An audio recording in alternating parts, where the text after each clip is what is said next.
As light comes over this Livingston County farm and a new day dawns, fresh ideas are being harvested from fields of possibility. Thank you guys for coming out today. We really appreciate it. This is no ordinary farm, and these workers are no ordinary farm hands. We have monster, gigantic, huge zucchini that is out in our field right now. You're going to see the most amazing zucchini you've ever seen in your life today. The farm is part of the ongoing mission of Forgotten Harvest, the largest food rescue operation in the nation. The farm relies on a workforce of community volunteers to plant, tend, and harvest fresh fruits and vegetables to provide nourishing options for those in need.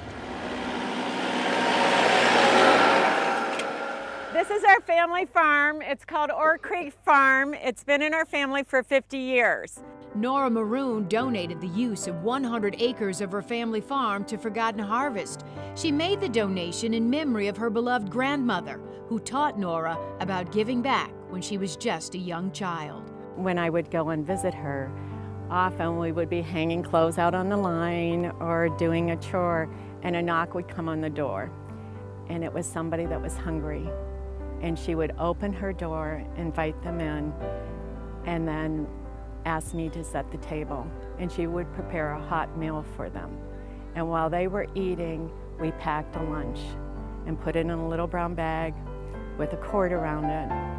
And when they left, we said a prayer that tomorrow they would find someone that would open their door.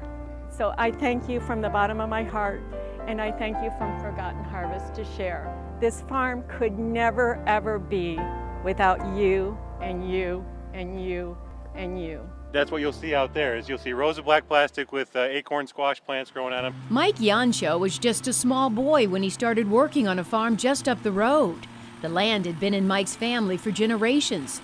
He joined Forgotten Harvest last spring. My first day on the job was April 23rd, and we came out here on the 24th. There was fields of alfalfa. We had a tractor and a couple small pieces of tillage equipment, and that was it. So new equipment came, and so did a daily stream of dedicated volunteers. They come out here on an almost daily basis, give 100, 110%. They leave dirty and sweaty, everything out here except for the corn. It was all planted by hand. And that's thousands of volunteer hours putting those seeds in the ground. Just to see what people are capable of, that's a reward in itself. On an average day, volunteers can harvest between 16 and 26,000 pounds of fresh produce. They come from across Metro Detroit, schools, corporations, neighborhoods, churches, all dedicated to helping make the farm a success.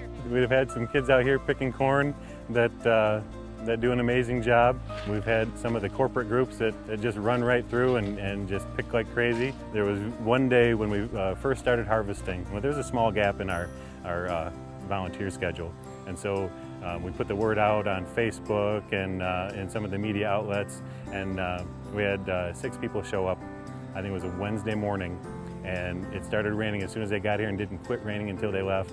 And I think they picked 2,000 pounds of squash each during that downpour, soaking wet, and never complained once. And so that was, I knew right then and there that yeah, we could get this done if people continue to step up to the plate and hit it out of the park like that. It was amazing. Watching these semi-loads of food leave here, knowing that we've done a lot of good. You know, it'll be 30, 40,000 meals that go out on a truck. As the sun rises on the farm, things are getting busy at the Forgotten Harvest Distribution Center.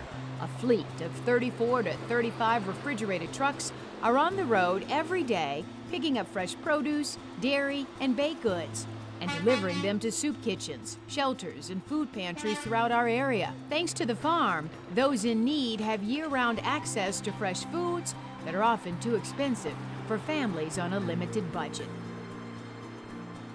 The money that I have left over from my Social Security is so little that you cannot buy anything that's nutritious. You know, you have to buy whatever is available, whatever is filling, and that's not always nutritious. The days are gone when we could expect the government to do for us. The days are back when people have to look out for each other. Forgotten Harvest is hoping this farm will serve as a model for communities around the country. They believe just as the crops grow, So will the volunteer workforce, and so will the number of people they will ultimately be able to feed. I do believe that Forgotten Harvest is going to grow their farming program. I do believe the universities, I think, will get involved. In 5 years, I still want a volunteer program because each one of those volunteers takes home, just like I did with my grandmother, a special connection to the real participation in helping somebody that's hungry.